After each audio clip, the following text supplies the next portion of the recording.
Welcome back to the show. On today's episode, it is Gabe, Yanez, and I joined with Matt Chan. Now, Matt Chan and I first met in 2009 at the CrossFit Games. He's a former CrossFit Games competitor, current fighter, husband, and just total badass. We always love talking to Matt Chan. We actually did an episode with him, I don't know, a couple of months ago, Gabe, right? Was it a couple months ago? Yeah. Where we dove into relationships, we dove into a bunch of that type of stuff. Today, we talk about his training for the tactical games. We talk about training in general. I love talking to Matt Chan. He always brings good perspective that I appreciate, especially on the training side. I think that today was the day that I found out that Matt Chan is 46. And if I look like that at 46, I will be so happy. So whatever supplements he's taking, I'm definitely going to look into. No, but I love this conversation. I love that we had Matt Chan back on. You know, we left off that last episode, which people should definitely go check out, with his take on CrossFit, which obviously both of you guys come, and how it's maybe an incomplete training program. So we dive into that a little bit more. I thought that was a super interesting conversation about training, but I just love talking to the guy, man. It was a really fun one, and I'm sure people like the episode.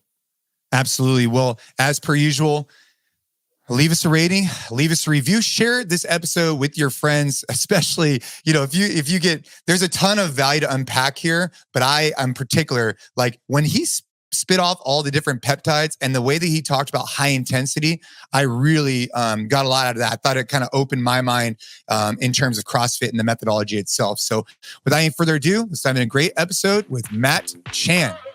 I think a great testament to who Matt Chan is that we jump on the podcast, and on the screen is Gabe, myself, and Liz, who helps us produce the show and also works, for the company.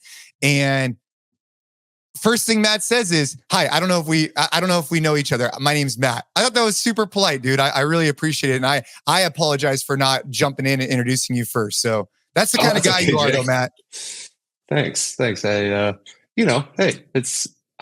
Where are we in life? Like, I'm ready to meet new people and remember names now. Whereas like back in the day when we were doing seminars, it was like, holy cow, if I can remember 3 of these people's names by the end of this weekend, it's a win. Dude, so you want to know what's interesting? We were talking to Dennis Marshall the other day, right, Gabe? Dennis Marshall? And I didn't realize he has been teaching seminars for CrossFit since 2008. He's still teaching seminars for CrossFit. That's crazy.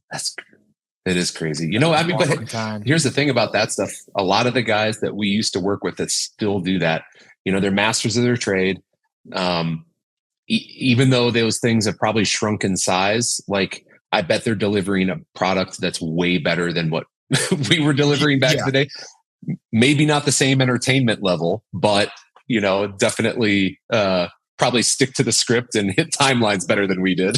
Dude, in the early days of CrossFit, when we would go teach seminars, it was like, it was very structured, and the Flow Masters always did a good job. But I know that in the early days, I was definitely used as a demo of intensity more times than they would probably incorporate today. You know, like during workouts and different stuff, like the participants, they would show intensity from some of the instructors. But in either case, that was a hell of a time. But welcome back to the show, man.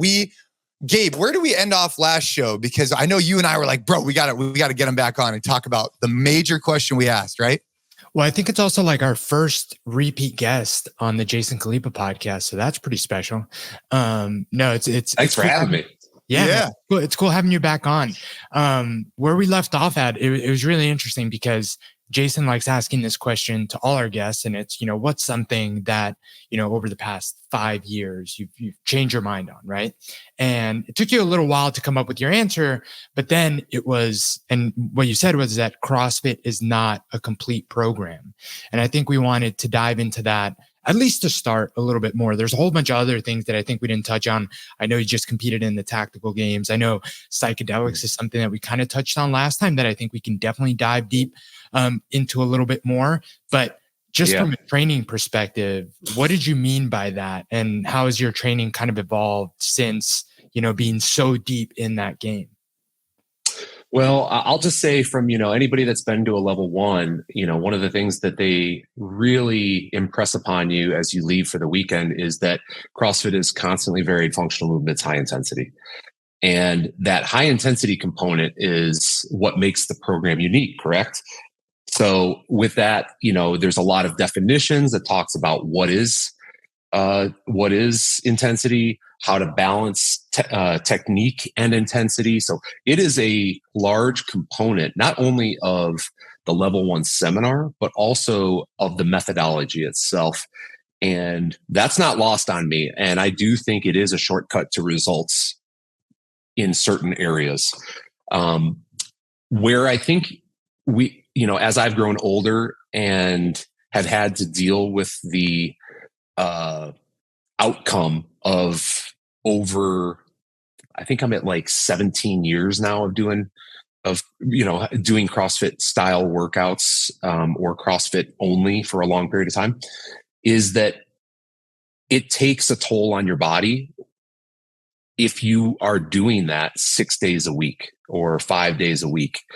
And what I've come to appreciate more is one of the things that they state in the level one, which they said, hey, if we find a program that is better, and the example that was always used when I was, on staff was, if it means balancing on a Bosu ball and doing hula hoops while shaking the shake weight, and that shit works, and it proves in the CrossFit Games that it produces better athletes, we'll adopt that, and you'll see it in the daily WOD. You'll see it in the, the CrossFit.com programming. And unfortunately, I don't think that they ever really implemented that. Jason, you agree? Yeah, I think in theory. So I agree with you. And we used to always use who's the fittest man on earth? The guy who set like the triathlon. Remember the great? Yeah. Anyway, yeah. It'll come to me. But we used him as an analogy, right? Where he had great skills, these long, slow distance training, but lacked it over here. And but I generally agree with you. I mean, I think that was always the premise that Greg had and that CrossFit had, was that, hey, show us a more effective program and we will adopt it. That was always the premise. But to your point, I don't know if that's been incorporated as much. I don't think from a methodology perspective, things have changed much in the last 20 years. Exactly what my point is. So if you look back, starting I would say in about 2012 to 2013, I think 2013 specifically, I think we learned a lot about program design specifically for CrossFit athletes that improved performance and outcome at the end of the CrossFit Games that was never adopted. And the big example of one of those elements is endurance training, and specifically, the stuff that you learned and I learned from Chris Hinshaw in 2013, that, dude, I mean, when I saw the improvements that you were getting, not only in running, but in the stuff that you, Miranda, Neil Maddox, Garrett were all doing, and you in particular, you and Garrett, your improvements over everyone else was at a rate of return that was unmatched by any other competitor. So when I saw that, I reached out to you and I was like, all right, so how is this happening? Because I can see this from afar that you were improving faster than everyone else. And you introduced me to Chris. And for the next bunch of years, I trained with Chris's program, which is submaximal aerobic conditioning, that created this base that not only allowed you to perform better in aerobic events or training sessions, but also it allowed you to be better in strength workouts after another workout, or it allowed you to recover better in shorter periods of time. It improved your oxygen uptake in your muscle tissues for longer CrossFit conditioning workouts. And I think that from what I've observed, that goes against high intensity. How we define high intensity, where it's like, and the argument could be made, well, the most programmed workout on CrossFit.com is the 5K run, right? But what is the goal of intensity? It's to decrease the time to completion in order to increase intensity or increase power output. And what that drives every athlete to do in an affiliate setting or in a training setting, and you guys see the same athletes day in and day out doing the same stuff that I do, which is they push that to their maximum to get that intensity.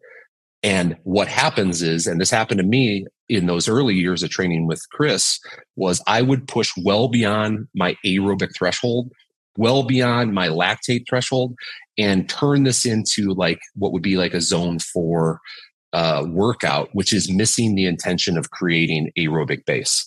Now, making full circle, Jason, I think you got second place in 2013. I did. Yeah. Rich Froning, another guy that, I mean, obviously won 2013, that trained with Chris. Camille, another person that trained with Chris, took first place. Yeah. Garrett, I think, took fifth that year, I think. Right. So you could just go person to person to person. And if you look at the podium of the last 10 years of the CrossFit Games, there's one common element that those people have that I don't see with the other athletes. Can the other athletes still end up on the podium? Absolutely, programming dependent. But in reality, these athletes that have these huge metabolic engines, specifically in anaerobic capacities, they do really, really well for a lot of the events, but then they bomb so many that they cannot be on that podium. So that had me thinking for a long time, like, okay, cool. So this aerobic training is so important to ending up with a better performance in the CrossFit Games. What will it do with the average person that thinks that CrossFit.com should just be mixed modality, high intensity training and Olympic weightlifting and powerlifting style movements, and they're leaving out that stuff? And inevitably, and I will speak for myself personally, because I am not as educated as somebody like Peter Attia or Huberman. I am a guy that swings a Halligan at work and likes playing with barbells. When I started addressing, let me back it up. Training with my definition and CrossFit's definition of CrossFit created an aerobic deficiency that I could not overcome. So it became wholly obvious to me when I participated in an endurance event and I went beyond my aerobic threshold for a long period of time. And then my body just said, click into that anaerobic area that you're good at. So I would have to go and then stop, go and then stop, go and then stop until I could recover. And it was this huge hole in my fitness that I never realized was there because CrossFit programming doesn't expose it. Dude, is some of the hesitation of making this or revisiting the model the fact that you can't fit this into like a 60-minute class? Is it absolutely is that kind of a part of it? Is that it? It's off brand. You can't fit it in the affiliate setting. It may require you to go out to a track. I mean, there's so many reasons why you can't implement it in your standard box. I understand that part of it, but I think people need to be aware of the consequences of training anaerobically only, or for 90% of what you do, and that needs that understanding of like, okay, if I train like this for a long period of time, my body is going to bias creating energy through anaerobic glycolysis. And what that means is when you train that longer and longer, your body becomes more efficient at that and it loses capacity in aerobic activities.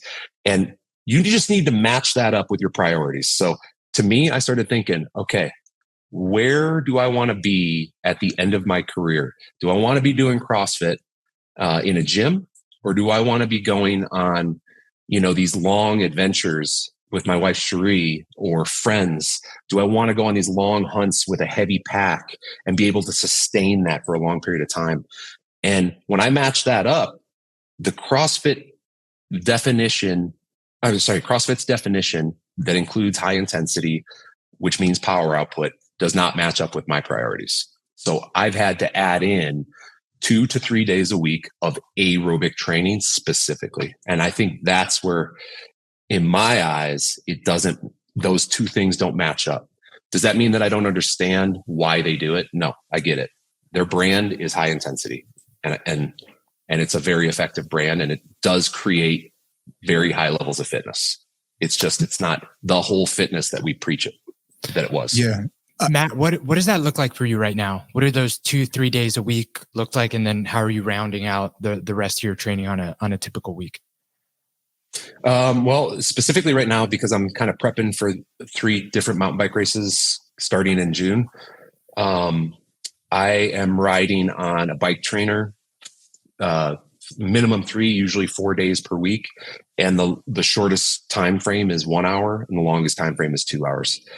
And that makes up the majority of it. But when I'm not training for something specific like that, it's generally one running session that would look a lot like what Jason and I did forever with Chris. So 30 minutes of running, work hard, then work less hard. And most of it's kind of flirting with your lactate threshold and then dipping down into your aerobic threshold. And then I love programming what I would call zone 2 mixed modality stuff. And the way that that might look is you take a cardio exercise, which is 3 minutes. You do that for 3 minutes at a low pace, limited by heart rate threshold, because it's the easiest thing to monitor in a garage gym program. And then you take 2 minutes doing another exercise. I'm sorry, 2 exercises. So 1 minute and 1 minute of 2 extra exercises. But those 2 exercises do not elevate the heart rate. For example, it might be planks or some variation of a plank where it's a isometric hold. It may be a squat hold or a goblet squat hold for a minute. And you do 3 rounds of that, rest a minute, switch that 2 more times. And that ends up being about a 46-minute workout. And it's great because it holds your attention.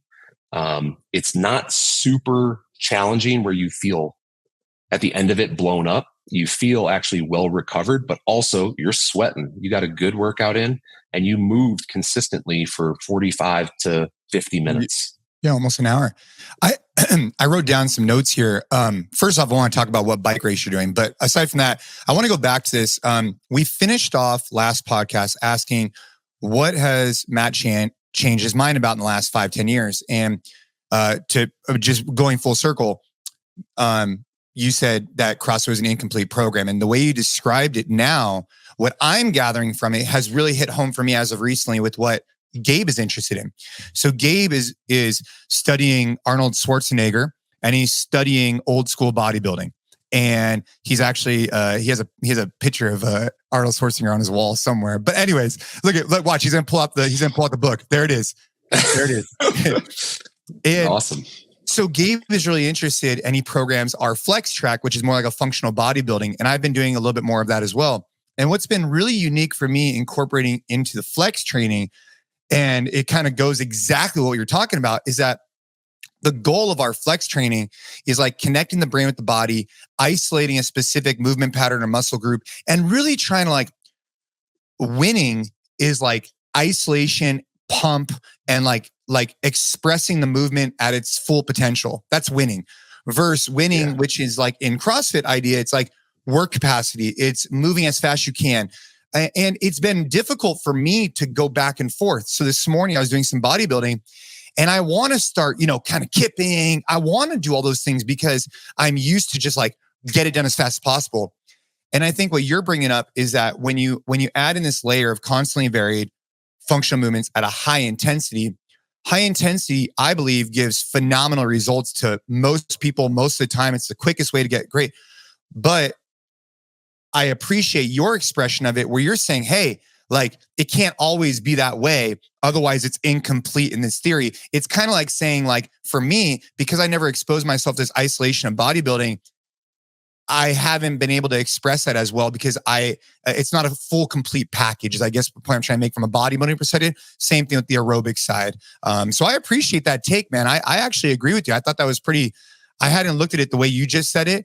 Obviously Chris Hinshaw came in and really changed the game for me. And for the record, good, bad, or indifferent, I always was under the premise that I would introduce him to anybody, and anybody who asked me, I would introduce him to. And was that good for me long term? I don't know, but it was good for the sport. So I always introduced him to people. But maybe Rich beat me that year because of the intro. I don't know. Yeah, I mean, and he's worked with, like I said, the champions, right? He's worked with Camille, he's worked with you, he's worked with Rich, he's Frazier, Jeff Adler. Like it's just a list of who's who. So like, I don't think there's any denying that that's what's missing out of most of their programs. And you guys can picture any number of athletes that are gonna crush the barbell workouts where it's like the ladders. That's super exciting. And I understand why people get so hyped up about that stuff, because fucking running is boring as hell. Right. Like you're running around in a circle or running around on a assault runner. It's not sexy. And unfortunately, it's probably the thing that most people need the most. In order to improve, but also like I really want to like drive home that thing where it's like match up what you want your life to look like and what you want to be capable of with what your exercise program is, because most of the people that are in exercise are in it for a specific reason, and it could be something like what you're saying is, hey, I want to take off my shirt and not be ashamed when I go to the pool, right? That's a big thing for a lot of people. And if that's the case, adding in 20 minutes of functional bodybuilding or, Arnold's program or some sort of isolation exercise, like where you connect your muscle tissue with the movement and get that big pump, you can do that without beating up your body with a second fucking CrossFit workout. But what people do is they say, all right, well, if that's effective, I just need more of it. And frankly, I think what ends up happening is you end up in this negative feedback loop where, okay, if I do more of this, I'm going to lose a little bit of weight and I'm going to put on some muscle. But in reality, you end up overtrained and there's this high demand for carbs in your body because it's all anaerobic glycolysis that makes you put on body weight. So like, it's a tender balance. And the thing that I think works the best is CrossFit is very effective. You and I know this. Daily accessory work, very, very, very effective at increasing volume without beating up the body. And then 2 to 3 days of aerobic work per week and match that up with your goals. Dude, it's funny how so much of this just comes with age, in that as you're more susceptible to feeling beat up, you kind of have to find these things on your own. I would have heard all this. Like I would have listened to this podcast as a 20-year-old and I would have been like, yeah, that all makes sense, but it doesn't really apply to me. Right. So like so much of this, just like with age, with a couple of injuries, people kind of have to get there on their own a little bit, which is unfortunate because I wish that, before I hurt my back really bad, I had like heard this and been like, yeah, that makes total sense. But dude, I hook, line, and sinker believe that if this much volume is giving me this much results, obviously 2x volume will give me 2x the rate of results. Like obviously there was no doubt in my mind that was the case. Yeah. But yeah, it's like many things with fitness and nutrition. I think people have to kind of get to that on their own, however that looks like. Although I wish we could just kind of like, it's so important, Yeah.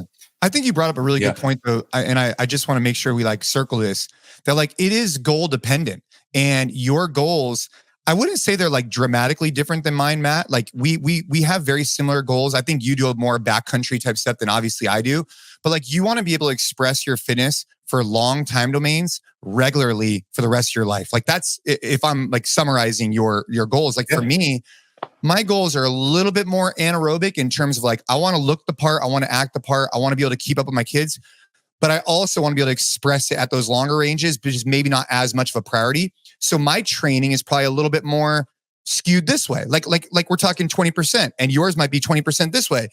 But I think the key there is like aligning your expectations and where you want to go with the training style that you're going to be implementing, and then adjusting it for seasons in your life.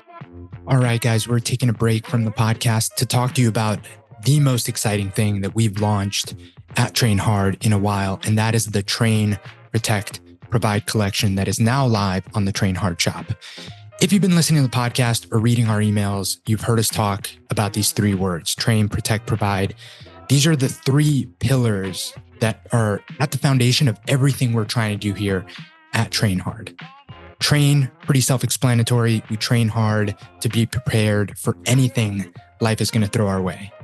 Protect, it's not about going out there and looking for trouble. It's just about being ready in the case that trouble finds us. And then provide, which is probably the most meaningful one for me, isn't just about putting food on the table. It's not just about providing financially, but it's about being there and being present and being this force of stability for your family at all times and providing anything that they need at any time. And that's something that I aspire to do every single day as a dad and a husband. And I know it's something that's super important to Jay as well. So we're super excited to now have Train, Protect, Provide on some awesome apparel. The team took so much time to pick out some t-shirts, some crew necks, and some hoodies that are a little different than what we've done in the past, but are different in a really good way in that they are so comfortable and super versatile that you can work out in them or you can wear them out and they are going to look great. So go to the shop right now, the Train Hard shop, check out the Train, Protect, Provide collection. And since you're listening to this on the podcast, use code podcast and that'll get you free shipping. So head over to the shop, check it out, but let's get back to the show. You just got done competing in the tactical games. I would love to hear how you're training. So I was training, full disclosure, I was training, and we talked about this a lot on the podcast. I was training pretty diligently for tactical games. I was spending most of my time shooting because I thought that was my weaker area. And I got much better, of course, but I wasn't, obviously SWAT caliber. But then, I had some family stuff come up, so I had to delay that. And so I'm going to be competing in September. But I'm wondering, how was your experience? Because you and I connected about this. Obviously, it's a shit ton of gear. But aside from the gear, how was your experience with the tactical games? Because they're putting out more content. It's great. But I still don't know exactly how it goes down. Let me first start by saying, I was lucky enough. So I reached out to Jacob Hepner. I've been watching the tactical games, I think now for maybe a year and a half, 18 months. Stuff on YouTube, like you said, their Instagram content, which is amazing. And I've always been interested in firearms and shooting sports. And obviously with the hunting stuff, I do plenty of shooting with bolt action rifles. I own a couple handguns. But this last year I was just like, you know what? I'm going to take it in stride. I'm going to reach out to Jacob Hepner and I'm going to see if this is something that I can do both financially and physically. And reached out to him and he's like, you know how that guy is. He's so passionate. He just starts throwing information at you. And it's just holy shit. I need voice notes going because I'm not absorbing any of this. Did you see his Instagram this morning? When you get a chance, go look at his Instagram. He's on his baby moon and he's drinking a virgin pina colada. And he's talking about how the quarterfinal scores are kind of whack. And he's like, I'll bet my virgin pina colada on this. And it's just go watch it. It's great. Anyways. Yeah, he's intense. So he passed me off to this. He basically, he's like, hey, I'm going to connect you with my friend, Nick. Boom. That was it. Got off the phone. I didn't know who Nick was. Nick reaches out. He says, hey, I'm looking for a partner for the Texas San Antonio event. In April, do you want to do it? I was just like, I don't even know who this is. I don't know. And he's like, my name's Nick Thayer. I own the tactical games. Yeah, I run it. Yeah, yeah. I'm in. So luckily enough, I had probably the best guide through my first event that you could possibly have. And he was so busy the entire time. Just imagine running an event and also participating in it. It's just, I barely saw him. But every time an event was coming up, he would describe it to me. He would make sure that all my stuff was correct. And we did 8 events by the end of the weekend, and every one of them was so much fun. some of them were physically hard, some of them were shooting only, and some of them were exercise only, fitness stuff. So there was a good mix of everything. And the thing that I walked away being more confident with is the community is so supportive of your success in your own capacity that they're not trying to hold information from you like maybe we were back in the day as competitors. They will say, hey dude, you should take that off and put it over here because that's just going to get in the way for this event. You need to get rid of that. Or do you need a couple higher capacity magazines because I can see you only have a 10 round capacity. I'll go see if I can find you one. And it's just like, dude, these guys are awesome. Like, I'm trying to beat them and they're like trying to give me tips and everything. So by the end of the weekend, man, I was very tired. But what I walked away with was, this was kind of like CrossFit events circa 2009. And everybody's there for fun.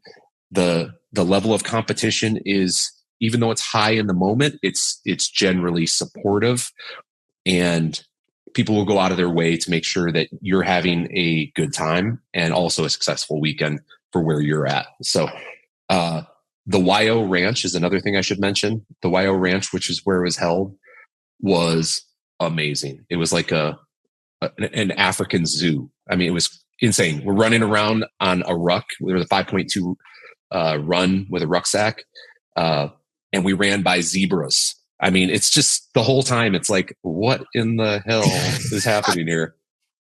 And you had to dude, I love that, man. I cannot wait to compete. I talked to Nick actually the other day.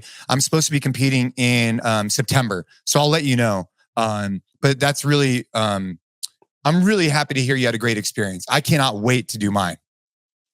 Yeah, I think the most fun event was the one I probably did the worst in, which was a 2-gun stage where you start with you and your partner sitting in a Humvee side by side, and they have that little shot timer. And as soon as the shot timer beeps, partner 1 hops out, 4 paper targets, and then 4 steel targets. Each of the paper targets, you have to hit them twice. Each of the steel targets, you have to hit once. You run to the back of the Humvee, tap the back of it, and your partner hops out and repeats the same thing on the other side. And then you sprint over and you do a series of long range shots. And the whole event ended in 180 seconds. So it was just like organized chaos and with firearms. I mean, it's incredible, really. Yeah. So did you have 12 rounds in one magazine and then you changed out your magazine? You put another magazine in? Well, that's another thing I learned. So I live in Colorado, like you live in California, and I only had 10 round mags, and nobody around had a Smith & Wesson magazine that I could borrow. So I ended up having to change mags, which slowed our time down and all that stuff. So many learning experiences regarding the firearms themselves. But all in all, I'm a beginner. I'm a beginner at tactical shooting. I'm a beginner with an AR-15 platform rifle. And it went so well. I couldn't be happier. Did it go so well? I mean, obviously it was a great experience. You had a really good time. Did you have any goal going into it in terms of like placing an end result, even though it was your first time? Gabe, not really, because it was just like one of those things where because there was a fitness element. I really wanted to excel at that stuff. But the problem with that is like, okay, so what? You excel at the fitness thing, but then you blow yourself out for shooting, and you can't hold your sight still over the target.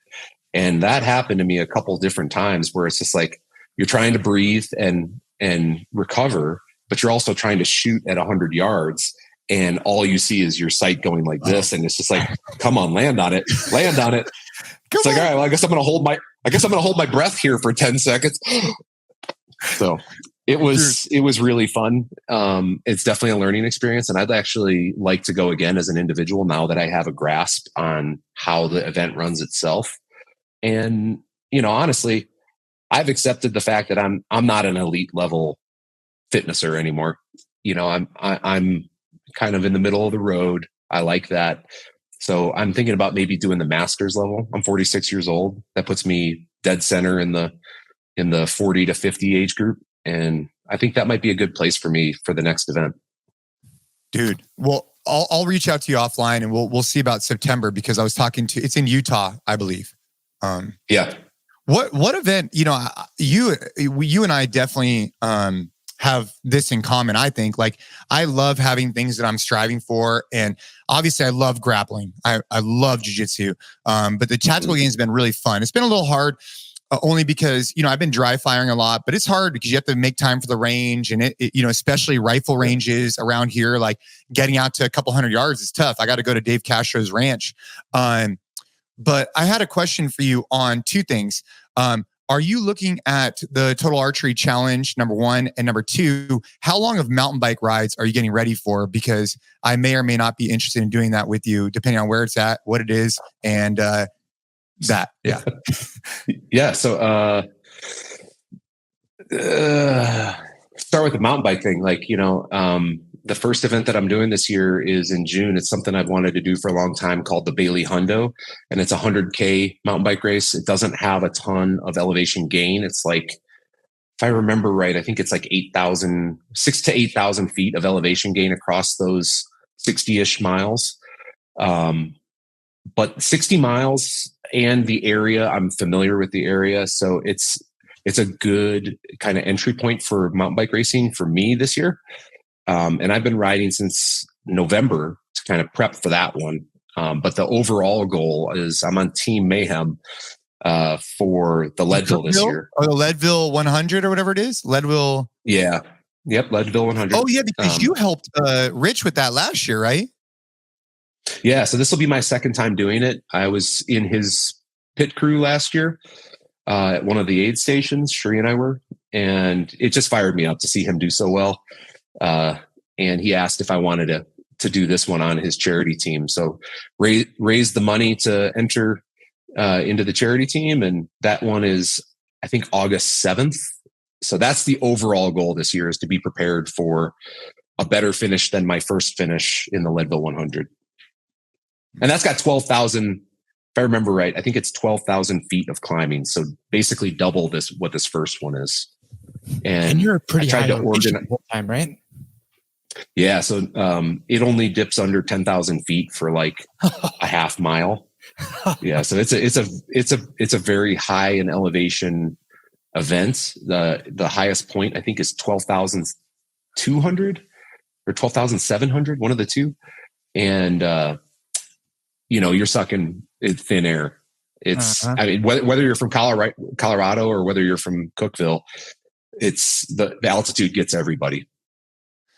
I wanted to ask you, so, last time we had you on, we talked a lot about relationships with Cherie and talking to that, the firehouse and balancing that relationship, which I really enjoyed.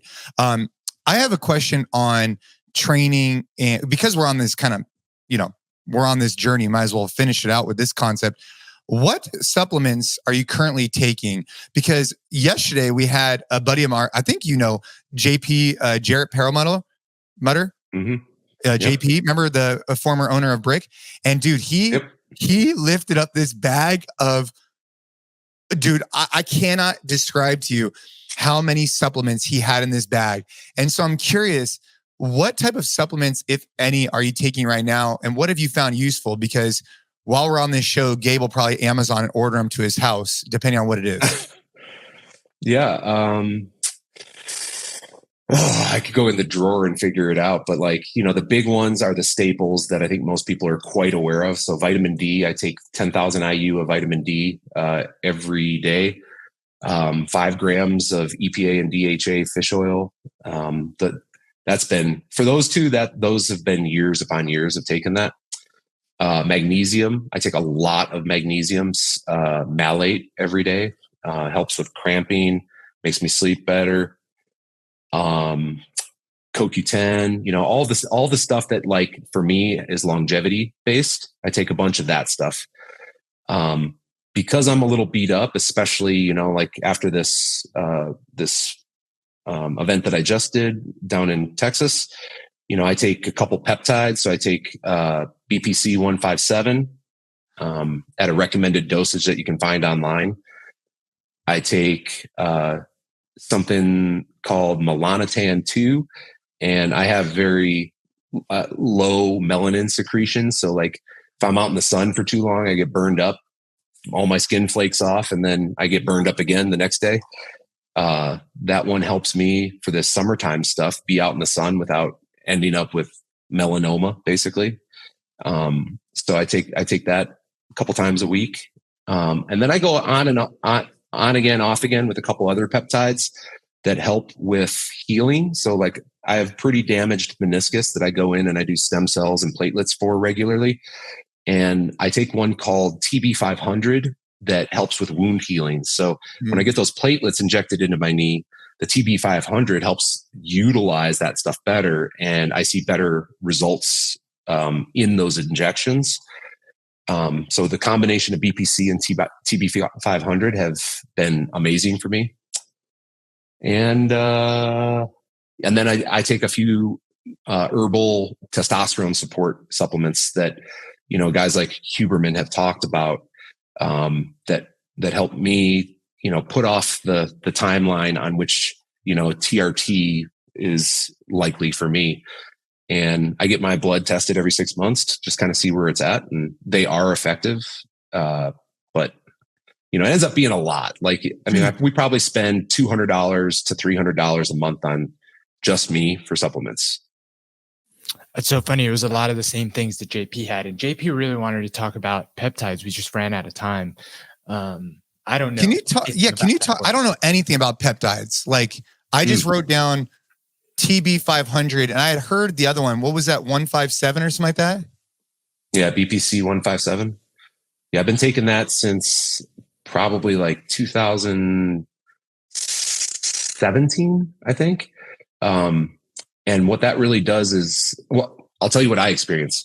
When I'm using BPC 57, usually I start taking it because my back is flared up, my knee is flared up. You know, and what that experience is like for me is like I have tenderness stepping on my right leg. So if I get off the rig at work, I will get sharp pains that make my knee buckle. My back then becomes affected. So like, it's just like you know, which came first, the chicken or the egg? And BPC for me helps reduce some of that sensitivity. And I'm sure it has something to do with reducing inflammation and also healing any micro wounds, if you will. So peptides are, if I understand this right, they're just unnatural sequences of protein structures that scientists have figured out that when you put the protein structures together in this sequence, it will elicit a response from the body. And some of those things are, like I said, higher melanin secretion into your bloodstream, which then makes you tanner. Or, you know, there's even what they call secretagogues, which cause your body to secrete more of your own growth hormone, and growth hormone like, you know, hormones. And all of those things, like, to me, I'm not competing really in anything. I'm not competitive. Let's put it that way. And if somebody wants to say that I'm cheating at the tactical games because I take BPC 157, I guess that I got to stop competing at the tactical games because, you know, it makes me feel better and I'm still performing poorly. So like, what the fuck, you know? But yeah, you know, you talk to people, you listen to podcasts, you ask questions of doctors, and, you know, find out if the things are right for you. I mean, the places that you can get a lot of this stuff, they say it's for laboratory use or animal use only. And I shoot that shit in my body. I have no idea what the long-term outcome is going to be. I could end up with like a cattail. I don't know. So, Merrick Health has been what I used to get blood work done regularly from a company called Merrick Health, and they would provide peptides. Gabe, you've never messed around with peptides, right? No, I haven't gone down that rabbit hole just yet, but I'm sure I will. Yeah. So you inject the peptides, and okay, all right. TB500. Yeah. You know, this is interesting. So I am on a very, you know, I would call it strict diet right now. I'm using RP to help lose body mass for the Leadville. So I'm trying to increase my wattage per kilograms, which is a measure that cyclists use of power output, basically, and what your potential is. And because when I started in November, I was 230 pounds, I had a lot of muscle tissue and also carrying extra fat. I needed to start shedding both in order to be as productive as possible during this bike race. So I started sticking to a diet, and it was working pretty well, but it was fluctuating up and down. And I found that basically, my hunger, I just couldn't get my hunger to subside. So these longer bike rides, they just made me hungry, and I would just fucking eat and eat and eat and just put all the weight back on. So I actually started taking a peptide called semaglutide or semaglutide, which is Ozempic. Oh, yeah. So that's new to me, and I don't plan on doing that for very long. I didn't know that was a peptide.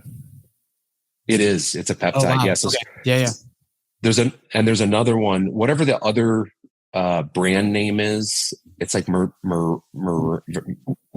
I'm gonna butcher it. Yeah, maybe that's it. Wegovy. Yeah, I think that is it. Mm-hmm. That one's called tirzepatide, which is the generic peptide name for that one. So, there's multiple options out there for people to try, Ozempic without a prescription from the doctor. But I will say this, I do not recommend that. Let's clear train hard out of this. Yeah. Don't do this. This is not a good idea. This is not medical advice. So your goal there is obviously you're putting in a lot of hours training for this very specific event, and you want to reduce, essentially you want to get your body weight down and your rotation, your cycle rotation and power into the pedal as high as possible. And this peptide or Ozempic helps with you not feel as hungry so that you don't finish a race and then eat, 6 bowls of cereal or whatever. Exactly. And that's the problem I was having was I'm sitting there after these 2-hour long rides on the trainer, and I'm just stuffing my face with carbs. And yes, it made me feel better and my performance was good the next day, but my body weight wasn't budging. And you can't be a 230 pound man on a tiny little 26 pound bicycle and expect to, do that well. So, again, is it cheating? I have no idea. And if anyone cares, then I'm sorry. My bad. I promise I'll be in the lower 10% of the entire event. This is all for my own, playing around with it, trying to figure it out. Matt, since you're keeping such close track of your blood work and stuff, have you noticed or had any problem with hormones, just given the fact that losing weight, big stressor, all this training, big stressor, all of that stuff kind of going on? Is that something you're at all kind of concerned about or looking at, or is everything still looking pretty good? Well, back in the day, 2017, when I started seeing kind of the doctor that you were seeing, Jason, where you said they drew blood and then they also recommended peptides. That's how I was introduced to that stuff. This naturopath doctor was here's what your blood work looks like. And it was a very inclusive panel that included over 50 blood markers. And they were your testosterone is extremely low for your age. I think I was at 305 and for a total. And your cortisol levels are extremely high. And I don't remember what those numbers were. And they started asking questions. These are people who were not familiar with CrossFit or CrossFit methodology stuff. And they started asking questions about how I train. And I would tell them, all right, look, most days I'll go into the garage gym and I'll do a little bit of weightlifting, back then it was clean and jerk and snatch followed by some squats or pulls and stuff like that. And then later on in the day, I would do a little bit of conditioning, maybe mess around with some skill work here and there. And the conditioning was generally very, very, very high intensity where you're maximizing your athletic potential anaerobically. And what they said was basically if you continue to do this, your testosterone will continue to go down and your cortisol will continue to go up. Those things are correlated. And You need to look at how you're training to maximize your potential. You need to, basically what they were saying was you need to train smarter, not harder. And I reduced the training volume of high intensity stuff starting then. And ever since then, it's just been going up and up and up and up and up. And it's kind of plateaued now that I'm around, 46 years old. It's kind of plateaued in that like mid 500s to 600 range, depending on the day. And my cortisol has gone down despite my job being more demanding. So obviously there's some correlation there. And I think monitoring your blood work, again, with your exercise program can tell you a lot about the effectiveness of your program. It's so interesting, man, because someone would have looked at you back then from a performance perspective, like aesthetic perspective, and they would be like, hey, man, like this is the pinnacle of health, right? But it's so interesting what could be going on under the hood when you actually look at it. And like, in this kind of a world that I've been like fully immersed in. And like, when you also look at like competitive bodybuilders, for example, there's a lot of like really young guys, man, that are doing like completely irreversible, like effects on their sex hormones by getting super lean and working as hard as they are. And yeah, you don't realize that. You don't realize that when you see, the average person that might look really fit on social media or whatever, but really know what's kind of going on. So yeah. Oh, dude. And that's a great point. Like if you follow social media and think that picture that's being painted for most people is achievable without drugs, I'll be honest with you. And I don't take off my shirt in most pictures because, I'm a little fluffy all the time. And, there's no filter for that or what, Jen? Yeah. The only time you see me without a shirt on like our YouTube channel is because like, hey, this diet's really working right now. So let's strip it off all we can. But, you see individuals on that thing that are super jacked all the time, and they're painting an unrealistic picture for people to try to achieve. That is achieved, yes, through hard work, without a doubt. Like even if you take drugs, you got to fucking work hard to look like that.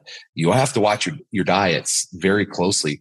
But if someone were to just say do RP, just because it's the platform that I use right now for dieting, they tell you in that app, only do this for 12 weeks and then go on to a maintenance phase. And yes, your maintenance phase is you're going to put on weight. Okay. But like most of us look at something like that. We're like, no, I want to start another diet because I'm happy with the results I've gotten. And you end up fucking up your hormones. You end up fucking up your body, your metabolism. You can't go low fat for that long without negatively impacting your fucking hormones. So when you see these pictures, Mike from RP, right? Do you ever talk to him? Is it Mike? No, actually, I just pay for the app. Shaw, right? Mike Shaw, is that his name? I'm pretty sure. I'll have to double check. Yeah, I'm pretty sure because. Okay. Anyways, distracted, but yes, RP. I think you bring up a good point, and sorry, that's my ADD kicking in. Yeah, no worries. I mean, like honestly, the point I was trying to make is like I'd love to say that like I can take off my shirt any day of the week and feel like super jazzed about my body composition, but in reality, like it's just not realistic. And the way you train can negatively impact that. The way you eat can negatively impact that. And if you stretch that shit out too long, it can be long term. And again, when you exercise only anaerobically, there's a huge demand for carbs, and then that many carbs in a long term basis. Like you hear these guys that are training and they're eating 800 grams of carbs per day. Dude, there's some fucking negative consequences to doing that stuff on your health. Like, is that healthy for you in the long term? I guess it's yet to be seen, but I would guess probably not. Yeah, all those insulin spikes and kind of having to deal with it with exercise and stuff. Yeah, for sure. Yeah, I forgot who said something about it the other day, but they brought up exactly that, just how long aerobic efforts will actually have like a dampening effect on diet compared to like these short bursts of like high intensity stuff that just make you like ravishly hungry afterwards. So I experienced that for sure, dude. I experienced that yesterday. I was Jay, do you ever go long and slow? So yesterday, You're not a long and slow type of guy. well, okay. So, okay. All right. Yesterday, I rucked in the morning for 30 minutes. Oh. So that's not that long. But I wanted to like listen to a podcast before I was getting on a call. So I rucked for 30 minutes. I was like really steep. That was fun. Then I took my bike for 40 minutes. I rode my bike to the gym, which is 40 minutes. I took class, which was an hour. And then I rode back. I didn't quite make it home, and I had to jump on a call with Gabe and a few other people because it was windy. I blame it on the wind. It was just brutal on the way home. But anyways, that is, I guess, my long, slow distance training is that I like to cycle to the gym, and then I like to ride it back. And so typically, dude, that's all it is. That's all it needs to be. Yeah. Like the thing about it is Jay, you and I have trained, and Gabe, all of us have trained with high intensity. And when you don't give that sort of effort, it feels like it's not enough. And in reality, it's more. You're doing more for your health doing that. And I think if we just make it okay for CrossFitters to learn from older CrossFitters and say, look, give yourself a pass, train hard for 1 to 2 days in a row, and then do a dedicated aerobic day, you will be healthier. You will be fitter. You will see better results in your program and how you feel on a daily basis because of it. It's okay. Well, I would take it a step like for myself, and I would say, hey, you want to train hard forever? Like hard needs to be relative on the day that you're approaching it in terms of like something I'm terrible at. And Thomas DeLauer talked about this, is that using the heart rate as a guide is so key on like these jogs or rucks, because I know I'm the guy who wants to speed up the ruck, make everything harder. It's just like with the flex program. I always want to make it like, how do I add more weight, do it more? It's like, dude, no, like reduce the weight, do it right. When you're rucking, slow it down. And I think something I've been using lately is our heart rate monitor. I got this watch, like it's a G-Shock. Like I don't have a fancy Apple Watch, but it has my heart rate in there. And so I'm able to evaluate distance and then look at my heart rate. And it gives me like the zone that I'm currently in, which has been helpful for when I'm rucking or even cycling or whatever. Yeah.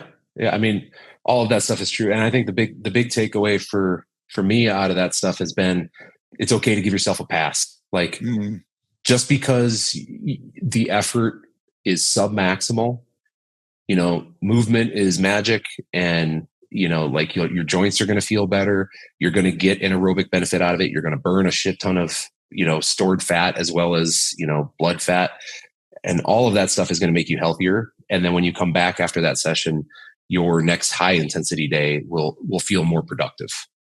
Yeah, rather than just another beatdown.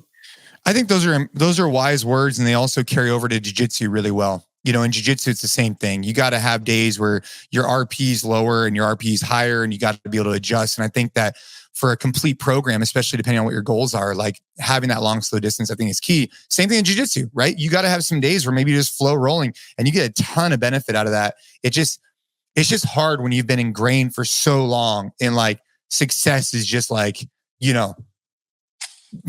got to be hard. It's got to be, and it's hard for me because, I'm still working on that.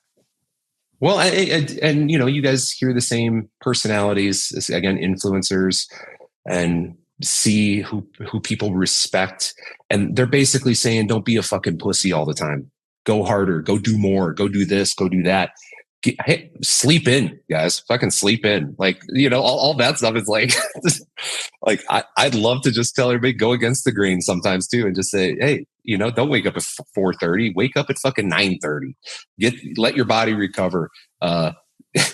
Don't feel bad about going on a 1 mile ruck walk. It doesn't have to be 20 miles in the sun where you're cooking yourself, every day. Like, I get it. That stuff is very motivational, and some people need that, but it's okay to give yourself a pass and just start with something. Yeah. I'm a huge morning guy. I love waking up in the morning, but I make sure to go to bed early, and I'm able to go to bed early to do that. But man, I love that. Like so many people could benefit from a body composition standpoint, a hormonal health standpoint, from like skipping a workout or two and just literally sleeping in an extra hour and a half if they're not able to go to bed at the time where they're, getting a good amount of sleep and have, the ability to wake up super early. Yeah. I think where that starts to obviously become a slippery slope is like, we are not encouraging laziness or complacency. We're just saying if your body needs something, do it. Like, for example, this morning I got up early, I got after a workout, I had rinsed myself off with the hose and I feel like $1 million, but that's what I wanted for that day. And I also, went to bed early. And so you just got to listen to your body. I think that's really important. I think that it comes with age, dude. Like, and I think I'm even going to evolve. Like I'm 38 right now, Matt, and you're 46, right? And I think even listening to the way you talk about training, like I'm going to be talking differently 8 years from now as well. And I think that's just important to note because people are at different stages in their kind of fitness journey and they find what works for them. Right now, what I'm doing is currently working for me, but 8 years from now, it might not, it might need to pivot more to a different style of training. Yep. Totally agree. That's it, man. Well, because this kind of like was I wanted to get into the psychedelics, but we could have to do that another time. Okay, we probably don't have time for psychedelics. Is there anything else in the last couple months since we had you on that you've changed your mind kind of on? Anything new that you're like, fuck, I didn't see it that way before? Anything come to mind?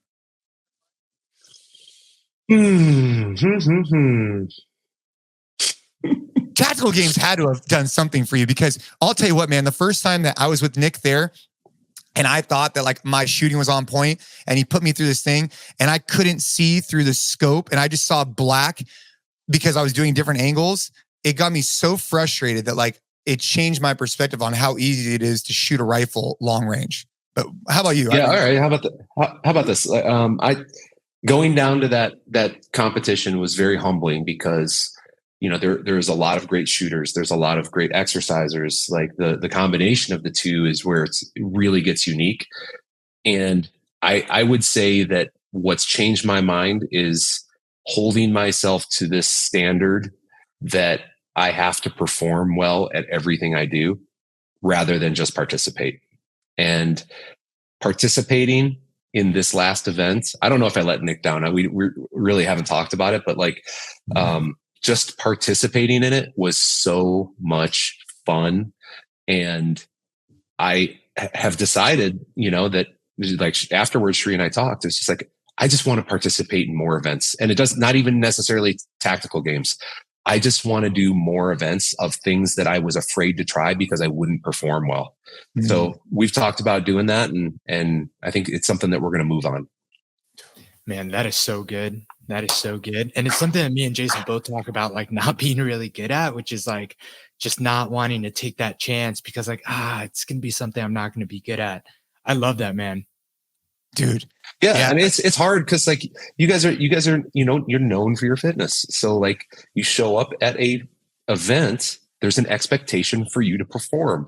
And I hold that in high regard that like, I still train hard every day and I don't want it to turn into this lame old man that comes out and kind of like, doesn't show up. But I've accepted the fact that I am where I'm at and it's the best that I can be right now with my job, with what I've got going on in life. And I'm not ashamed to take 15th out of 15 at something that I really enjoyed and tried. So dude, well, and you're also the man in the arena, right? Like you're the man who's out there like doing the thing that other people aren't doing, and I had to kind of put myself in a similar mindset with jiu-jitsu because I showed up to Master Worlds one time and there was thousands of people and there was people there that knew me from CrossFit, whatever. And I had these expectations on myself. And at the time I was competing at purple belt and it was just, I don't know, it was just a really good, like I had to kind of like level set my expectations and be like, bro, this is a different sport, but I am the man in the arena. Like I'm the guy out there trying to get better, trying to expose myself to these new skills. And like, for that, I was grateful. And I think that you had a really good perspective on it.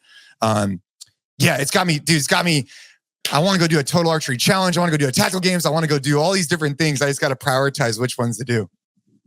Yeah, definitely. Yeah. We didn't talk about the TAC.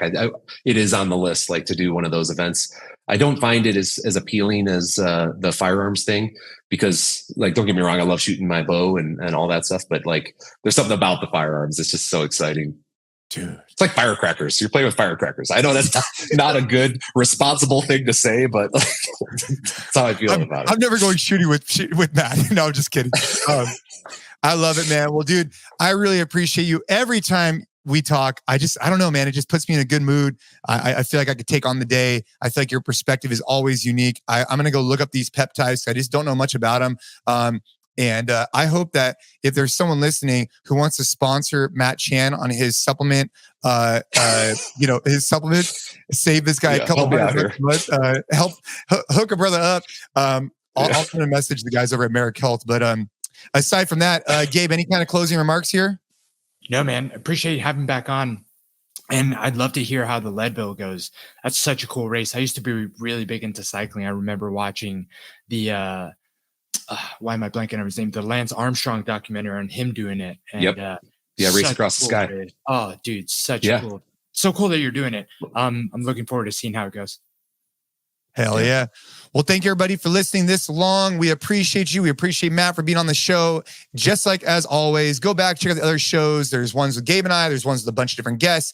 And if you could leave us a rating, a review, if you get value, share with a friend. That's all we ask. Hope you guys and your families are doing awesome, and have a great day.